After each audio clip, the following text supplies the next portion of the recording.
Hey guys, how y'all doing today? My name is Franchise Fanatic, and welcome back to the channel. And today for you guys is another movie review. We're going to be reviewing kind of an older movie, right? 2004. So this is an older movie.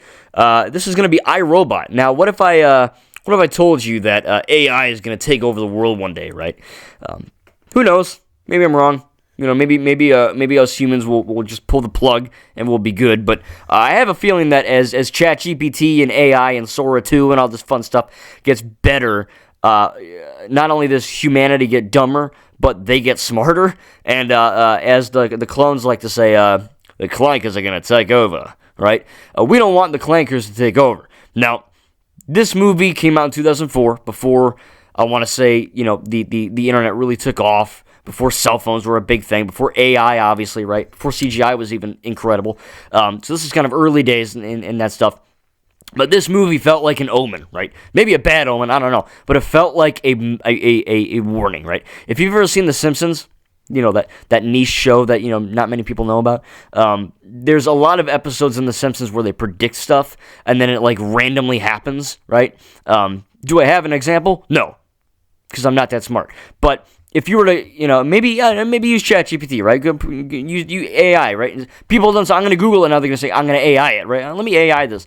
And the point is that, you know, The Simpsons, they predict things and it happens, right? So I felt like this movie kind of felt like a Simpsons episode, and the fact that they really predicted what's going to happen. Now, do we have floating cars? No. Do we have robots that are like Sunny, that are these really clear glue-looking robot people? No. At least not yet. But it feels like AI in this film and robots and technology and all that, we're almost there. And I believe this film takes place in, I want to say, 2035. It's in the 2030s, so we're almost there, guys.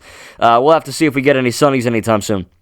But this is a movie that felt like a warning. It felt like, okay, if we're not careful, AI and robots are going to come and kill us. And obviously, that's the one of the cool things about this movie, is that iRobot, like I said, it came out in 2004. So this was not a message. This was not a, you know, this was made, I don't know, last year, right? It would feel more modern in a sense, or more like a warning.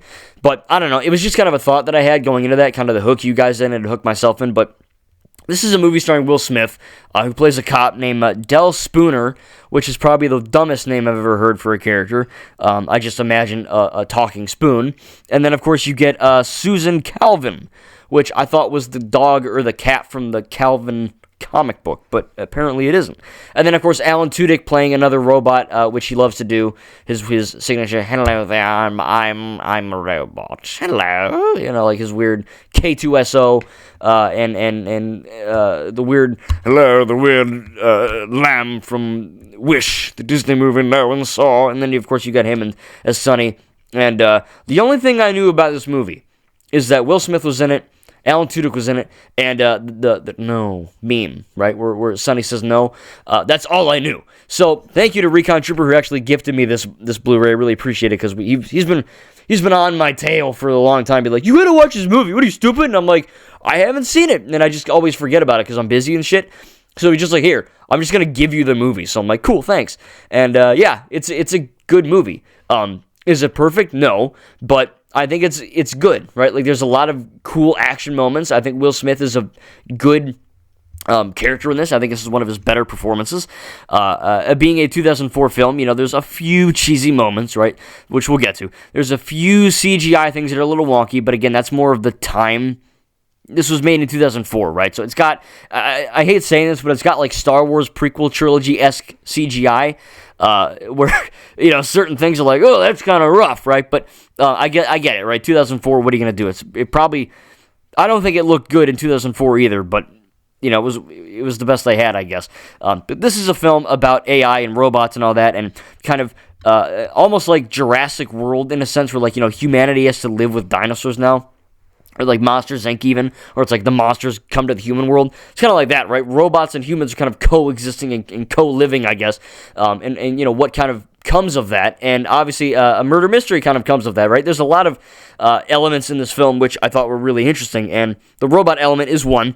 And then you get the murder element too, where, again, I'm not going to spoil who done it or whatever. I know it's an old-ass movie, and I'm crusty old, and I'm a boomer by saying that. But whatever, I'm not going to ruin it for you if you haven't seen it. But He kind of starts off with what Dell, who's a cop, right? Dell, Will Smith's character. They think some old guy killed himself, right? He jumped off a building and he slammed it on the concrete and he blew up. And they're like, oh, well, it's suicide, right? And Dell is kind of like, I don't really buy that, right? Like, Dell is kind of hesitant towards robots. He doesn't really like them. He's robotist, right? He's like sexist, but robot form, right? Or racist, but a robot. He's robotist, right? He doesn't like robots. And with that, you're like, okay, cool. There's a lot of things that this movie, like, thematically touches upon, but is it going to go anywhere? And it does, and I'm not going to ruin it, but there's a few cool callbacks, and it's called, like, storybooking, where if you read, like, a storybook, right, there's a beginning, a middle, and an end, right? You start at a hero's journey, and then there's a climax, and there's a rising action, right? If you've been to any film school or, you know film, there's certain, technical elements you call these things in film, and it kind of starts with this scene of, okay, what's going on, right? There's something happening with a kid, and there's something else happening with someone, right? And then there's a robot involved. And then throughout the course of the film, you kind of see these pieces like a puzzle, right, get put back together, and you actually kind of understand the full context of what's going on. And by the end, you really kind of understand, okay, this is what happened to Dell, and this is why he doesn't like robots. And that's cool. I think that's a really unique through line for his character, right? And you kind of see some character arc and all that with him. You see a character arc with Calvin, who's kind of like another. She kind of works on this tech robot company with the guy who killed himself, or supposedly, right? And she kind of starts off a little robotic in a way, kind of like Claire Dearing from Jurassic World, right? Where she's kind of like, oh, well, hello, I'm a robot, and Claire's not a robot, but you know what I mean. She acts like a robot, right? It's kind of like Zane from Ninjago or Tech from the Bad Batch, right? Like, they're not. I guess Zane is a robot. He's an android, but you know what I effing mean, right? Like, there are certain characters in fiction that are more stiff and robotic because of their job or their nature or whatever, right? And Calvin's one of those people. And then throughout the course of the film, she kind of becomes almost more human. Right? Like, she makes more jokes. She understands that, in the beginning, she thinks that these robots are perfect. And, oh, well, a robot's never, ever attacked a human. So, Dell, you're an idiot, right? You're stupid. And even the people that Dell works with, like his boss in the precinct, are like, Dell, man, you're freaking dumb.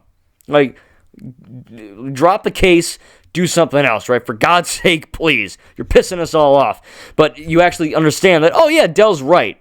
Of course, right? He's the main character. But then you also get Calvin kind of growing into that idea of, oh, yeah, maybe I'm wrong, or maybe, these robots aren't all perfect, or whatever, the lesson was. So, yeah, I mean, throughout all of these thematic elements of robots and uprising and all that, you get good action, for the most part, right? There's a few moments where Will Smith, Del Spooner is kind of like, I don't know, like, there's like a house that collapses, right? And he's running from this big bulldozer mech-looking thing, and he kind of, like, drop kicks a door, and I'm like, that's cool. But I don't, like, I get it, right? I'm talking about a freaking robot movie, so obviously it's not going to be realistic, dumbass. But at the same time, I'm like, oh, there's a suspension of disbelief you have to have when you're watching this, right? Because obviously robots aren't real yet to this extent. But, when you drop kick a door and a house is blowing up, you're like, all right, well, maybe it was a little bit too far. And I get it, it's an action movie, they want to be cool. But I felt like there's a few moments where it felt like Mission Impossible 2. Which, not a horrible movie, but for me, it's the worst Mission Impossible film. But there's moments in that film where Ethan Hunt is, like, doing this crazy stuff, and he's, like, doing backflips in slow motion, and his hair is, like, all anime-like, and it's, like, sloshing on his face, and he's, like, he's akimboing pistols, and he's doing, like, weird kung fu stuff, and it just looks ridiculous, right? And there's moments like that, too, where, Dell is, like, in slow motion, shooting SMGs at robots, and I'm like, it's effing cool, right? Like, that's cool, right? But it's really dumb looking, because I think there's ways to make slow motion look good, and it's not all bad, right? And again, these are more nitpicks than straight up horrible negatives. But again, maybe I'm the idiot, but there's moments where the robots, I get it. I'm not an idiot, right? Franchise, what are you, stupid? Yeah, I get it. It's a movie about robots. Okay, I'm not dumb. But there are moments where it kind of felt a little bit like they were almost venturing into, like, silly or, like, Looney Tunes territory, where I felt like, yeah, okay, you're sucking me in, metaphorically, and you got me invested, and I'm there, right? And then, like, a wonky CGI scene happens, and reminds me that I'm watching a movie from the early 2000s. And then, there's a scene where he's like, doing these crazy flips and all that. And I'm like, okay, you took me out of it a bit. So there's a few immersion breaking things here or there. But overall, I think the story, the plot is intriguing. And I like that. It's kind of like Knives Out with robots in a way. I like Will Smith. I think he's a good actor in this. I think he's kind of a weird guy. But I think he has a good, he gives a good performance in this. Bridget Monahan, whatever. I don't know who she is, but she was good in her role. Alan Tudyk, I think this is one of his, it's either his first movie role or his first, breakout star role as Sonny. I think Shia LaBeouf is in this for 2.5 minutes. He plays a guy called Farber, which I didn't know that was his name. He comes in and he's like, hey man, shit. And then Del is like, you gotta stop swearing. You're not a thug. What are you, ghetto? And I'm like, okay. What's your role here, right? Shia is, obviously, I know him from, I haven't seen any of the Transformers movies besides Bumblebee, but he's the main guy in the first few Transformer movies. He's, of course, Indiana Jones' freaking son, right? So I know him from that. He's good as Mutt Williams. And, of course, he's in Constantine as some other random little kid or whatever he does in that movie. But I don't know. It was funny because I didn't know he was in this. So I'm watching it, and it's 11:30 at night, and I'm like, Shia LaBeouf? What the fudge are you doing here? He comes in, he swears, he tries to get laid or whatever he does, and then he leaves. So that was kind of weird. But I think everyone else who's in this movie is pretty good. There's really no bad performances or bad roles. There's some heart-wrenching moments, some heart-warming moments. I think that Alan Tudyk does a good performance as Sonny. I think that Alan Tudyk is an actor. I think he's a bit overrated. People, I get it. He's the robot guy. He's the funny robot guy, right? He's he's K2SO. He's the Roger or whatever from Superman, right? He has the very distinctive voice. Which people love to say he's good at voice acting. He really isn't. He's just good at acting with his own voice. It's not really voice acting if it's just the same voice over and over for everything. But yeah, I think he does a good job in this. I think he's fine. But I think a breakout moment in this film is Sonny in terms of how he looks. Right, the CGI is really good for that. There's moments where, Del's in that car and he's getting, wedged in by those two weird robot things and all the other, older model robots or whatever, attacking him. Some of it looks really good. Some of it looks a little bit wonky, right? It's kind of again, it's like watching the prequels, right? There's so many scenes in the Star Wars prequels where I'm like, oh, that's CGI and that's CGI and that's CGI and it looks bad and this looks okay. And then eventually you get to a scene where, there's a practical set, like an actual on-set location, and I'm like, oh my god, it's a real location, right? It's like when I do it every time when I watch Revenge of the Sith. 99% of that movie is completely effing fake, and you can tell. And then eventually there's literally one or two shots at the end where they're in that, I think it's the Tantive 4, or wherever they're at, and it's a big white room, and Yoda's there, and Bail Organa's there, and C-3PO and Obi-Wan, and they're walking. And you can tell it's a practical, real environment. And every time I'm like, oh my god, it's a real place, right? It's crazy. It's like watching, again, the prequels, right? And every clone is completely CG, which looks really bad. And then in the new Obi-Wan show, thank the gods, thank the maker, they made the clones actually freaking practical armor, and it looks incredible. It's like that, right? There's moments where I'm like, oh, this looks fine, or this looks really wonky and old. And then you see a real car. Or when Del's car gets attacked, right, it's clearly CGI because they're not going to try to almost murder Will Smith. And then, maybe they did, I don't know. But then, the car flips 50,000 times or whatever, blows up, and then you see, the charred husk of the car, right, and you can tell it's a practical, real car. And I'm like, oh my god, wow, it's real. So there's moments like that, it's some of it's kind of wonky and all that, but I think for the most part, the CGI holds up to a degree, but the best thing about it, like I said, is Sonny. I think it's a really good model. He's emotive. He cries. He has, real emotion to him, where I think, this was Gollum came out first, but it was pretty much Gollum in, the Two Towers kind of, really set the precedent of, oh, we can have, quote-unquote, photoreal CGI characters in a live-action film, and it doesn't look like a cartoon, right? It looks really good. Obviously, I know Gollum is fake. I know Sonny's fake. I know Davy Jones and Thanos and Snoke, right? They're all fake. but the CGI and, you know, the Na'vi, right?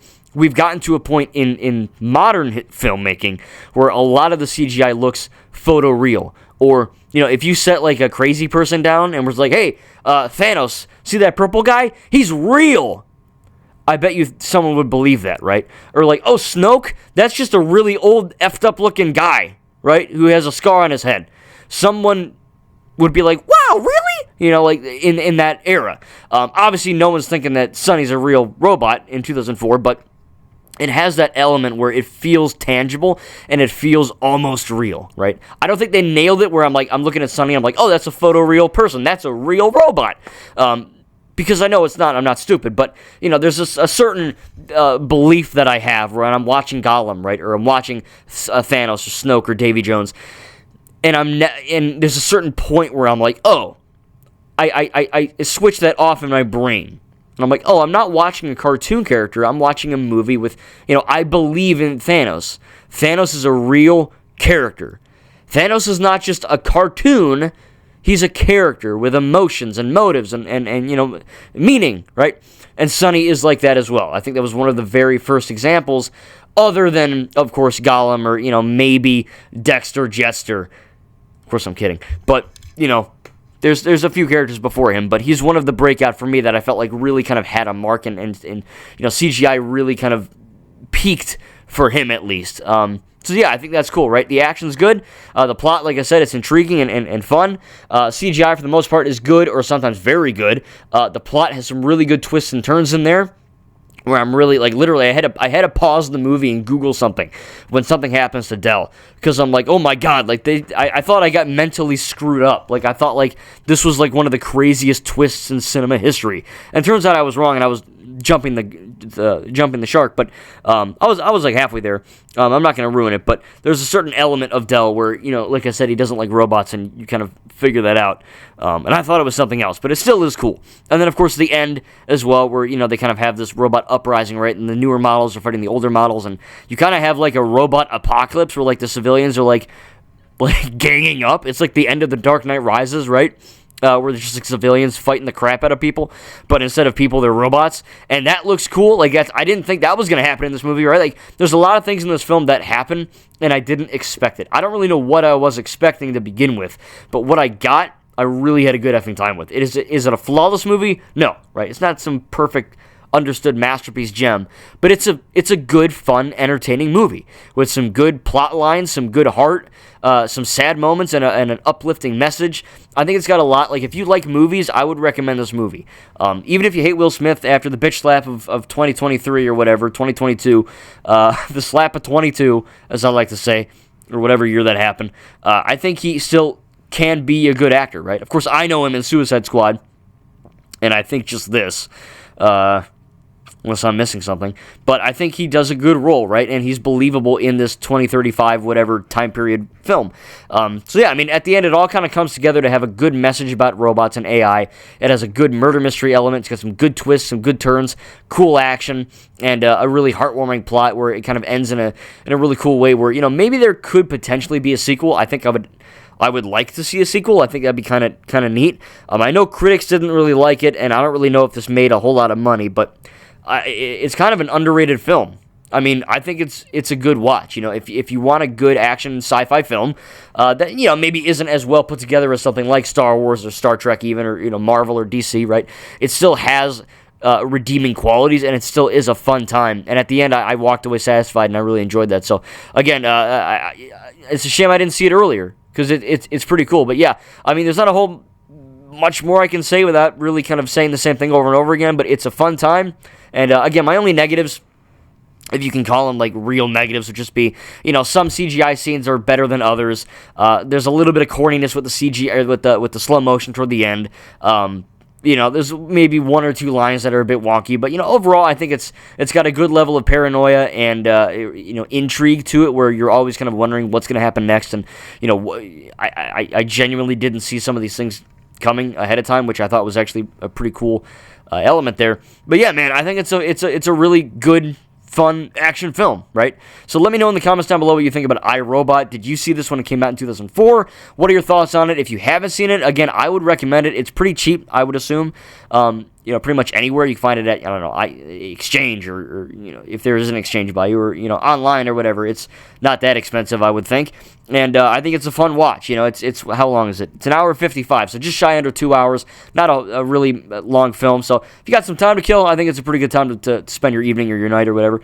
So yeah, I think it's fun. But maybe we'll get a sequel. I don't know. I don't know what Will Smith is doing. Maybe he's more maybe he should, instead of slapping Chris Rock, he could slap some robots. That'd be cool, right? Just 2 hours of that. I'd watch that. But yeah, let me know in the comments what you think about this film. And yeah, if you want to see a sequel. But I'm intrigued, and I'm kind of was like, taken aback into this world, and I'd like to see more. But who knows if we're getting that. But so far, if we're only getting this one film, I think it's pretty cool. So again, let's talk about iRobot and AI and robots, and let's go call these clankers out down in the comments below. Thank you guys, and we'll see you in the next video. Roger, Roger.